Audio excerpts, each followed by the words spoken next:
Good morning and welcome to your Monday morning espresso shot. Thank you so much for joining me this morning. Let us begin by placing our awareness in the area of the heart, taking slow, deep, gentle breaths.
As you place your awareness in the area of the heart and take the slow, deep, gentle breaths, see if you can draw those breaths in through your heart and down to your perineum. Just imagine in your mind's eye that you're drawing these breaths fully that are coming into your heart, down to your perineum or root chakra. And as you exhale from that root chakra out, out of your heart.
It's like you're beaming your heart to the world.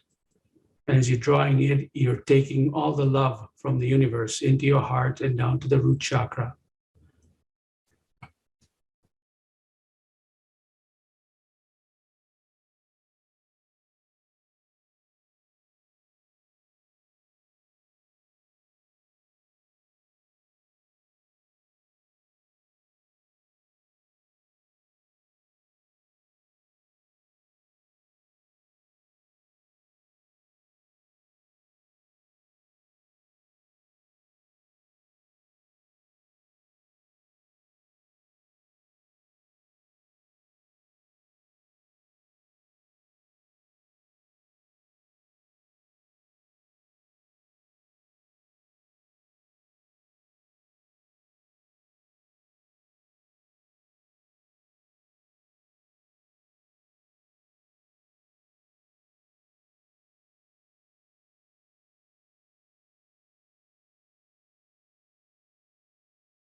Now you can open your eyes if they were closed. Ah, beautiful practice. We will do some more of that. So wanted to introduce our topic for today. It's called Patience and the Field of Possibilities. I wanted to introduce this topic to you as it came to me yesterday, actually.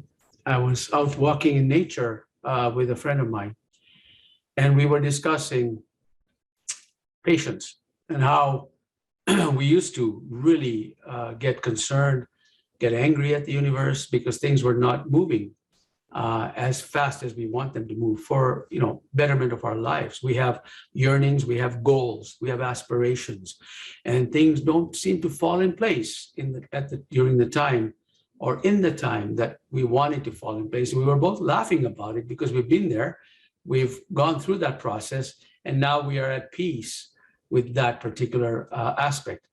And I always like to share things with you that I'm always at peace with, because I can share with you the benefit of what's going to happen at the other side of that patience frustration gap, because I've been there, done that, and I've overcome that particular area of mastery. So I want to share that with you.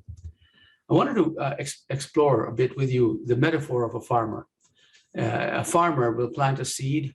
The seed will then, and the farmer will nurture the soil, make sure there's enough irrigation there, make sure that the seed and the seeds in the next rows do not compete with each other, weeds the land. After every season, the soil is turned over. So all of those things, a farmer in its three-dimensional kind of expression does everything to the seed. But when the seed actually takes hold and root and grows into some beautiful harvest, let's say it's a flower, for example, that particular magic that happens is out of control. It's out of the farmer's control. It will bloom when it needs to bloom. But the farmer knows that the seeds need to be planted, the soil needs to be nurtured, and every season or so, the soil needs to be turned over. And then when you harvest the flower, that particular seed will then fall back into the ground and replant and restart the cycle again. How does that relate to you and I? Well, the seeds that we plant, that were planted for us without our conscious knowledge, happened in utero when we were in the womb. And then when we came out of the womb, when we presented ourselves to this world, for 7 or so years, we were nothing but open soil for people to put the seeds in. So whatever comments people made, whatever they said, we were absorbing it in, and it is in our subconscious sitting there. So seeds, from a human metaphorical perspective, is in the subconscious. And the subconscious is where our individual gates and filters are for to the spirit world. The spirit world communicates to us in that subconscious state, and it's in the conscious state that we say, you know what, I'm getting an inspiration, I am not going to ignore this. Or if it goes to a particular filter that says I'm not worthy, then the inspiration we get will be filtered through that, saying, okay, you know what, there are some grand things that the universe wants to tell me, like, I love you, you're wonderful, you're beautiful. But your gate that's a belief system that's saying I'm not worthy, and therefore you discount the messages from the spirit world.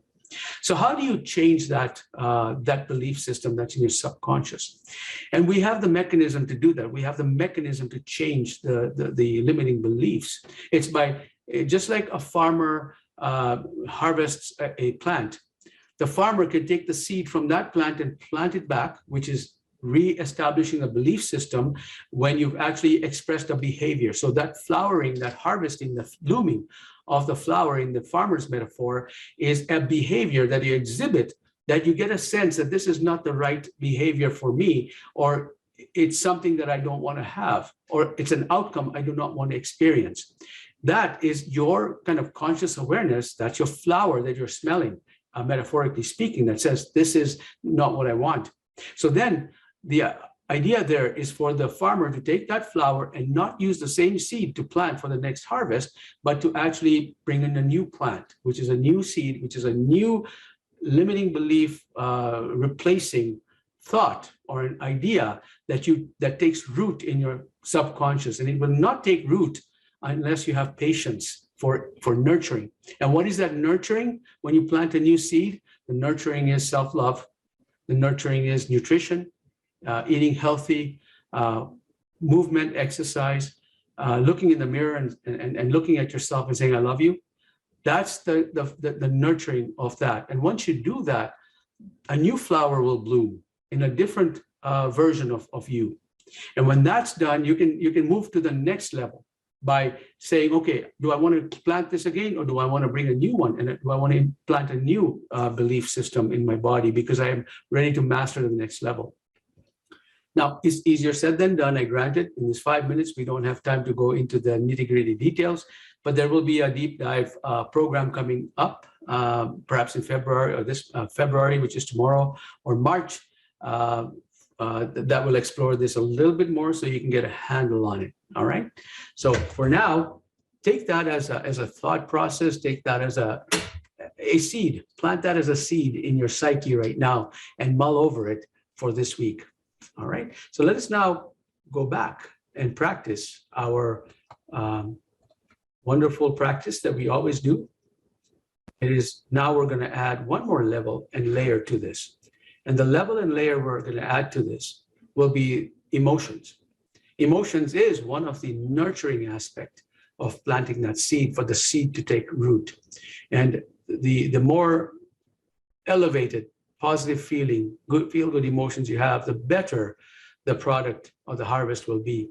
So let us begin by continuing to place our awareness in the area of this heart. And then we continue to take slow, deep breaths and just experience these breaths flowing in and out of our hearts and experiencing regenerative emotions such as gratitude and appreciation. We're now nurturing the field where we've just planted a seed, and we're allowing the seed to take root by continuing to experience joy and gratitude and appreciation, self-love. This is the way. And as you take those slow, deep, gentle breaths and you place that awareness in the area of the heart, draw those down to the root chakra. And if you can, draw it down. Imagine it's going right to the center of Mother Earth. And then as you exhale, draw it from Mother Earth through your root chakra and out from your heart. Do that as comfortably as you can, but those deep breaths are going to be further oxygen and nurturing for that seed that is growing inside you.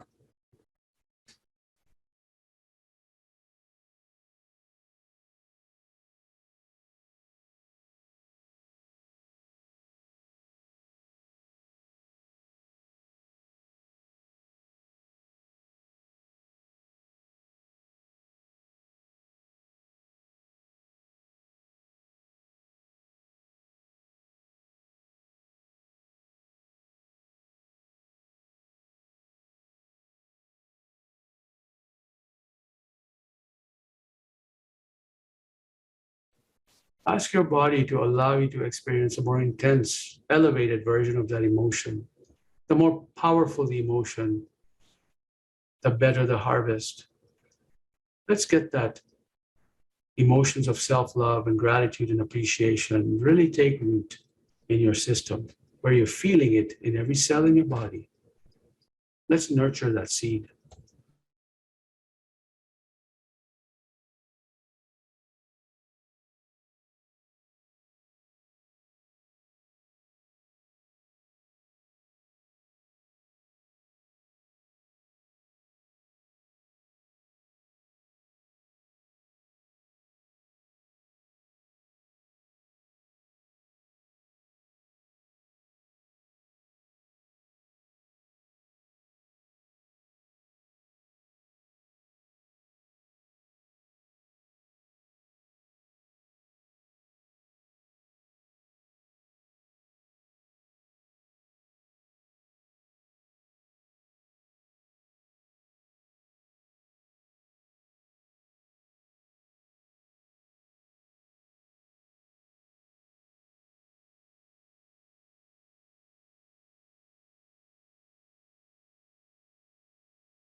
If you have your eyes closed, please open them up. I want to thank you for participating in today's program. Truly appreciate all the energy that you're providing us. So I'm happy to take comments, reflections, questions, as I always do at the end of the program, and I have one coming through. I'll get to that in a second, but just wanted to make an announcement that this particular replay on overcome procrastination, it really provides a roadmap using neuro-linguistic programming and HeartMath to help you break through being stuck.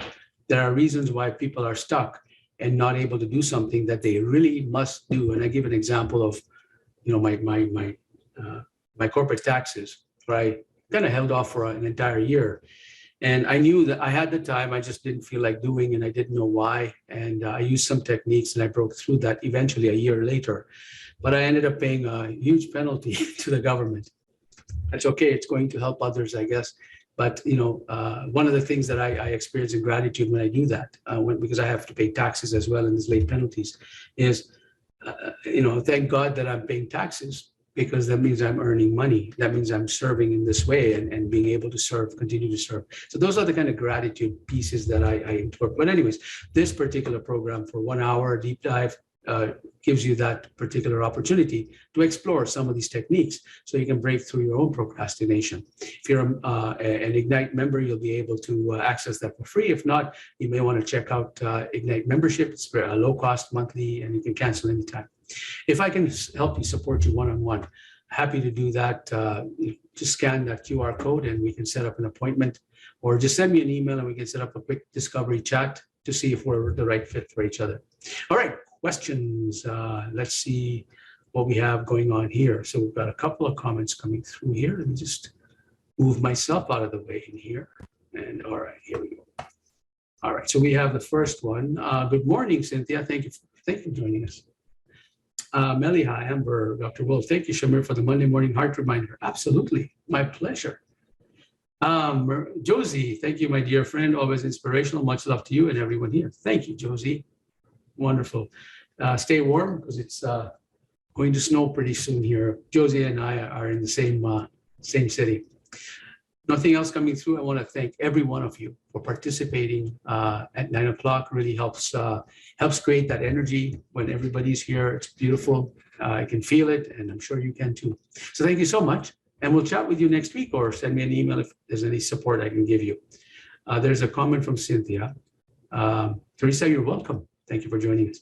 So Cynthia says, several months ago, I made an intention to focus on gratitude to the point of feeling the love in my heart every time I think of the word gratitude. That's beautiful association, word association. That's beautiful. If you keep doing that, it becomes a part of you, and you don't have to consciously think about it, because remember, we said that your subconscious is the gate to the spirit world.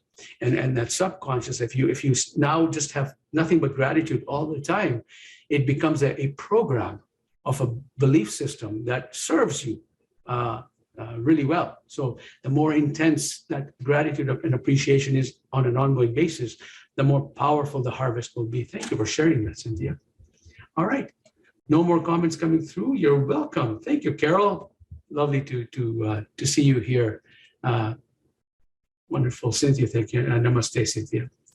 Take care, and I'm always an email away. Take care. Bye-bye.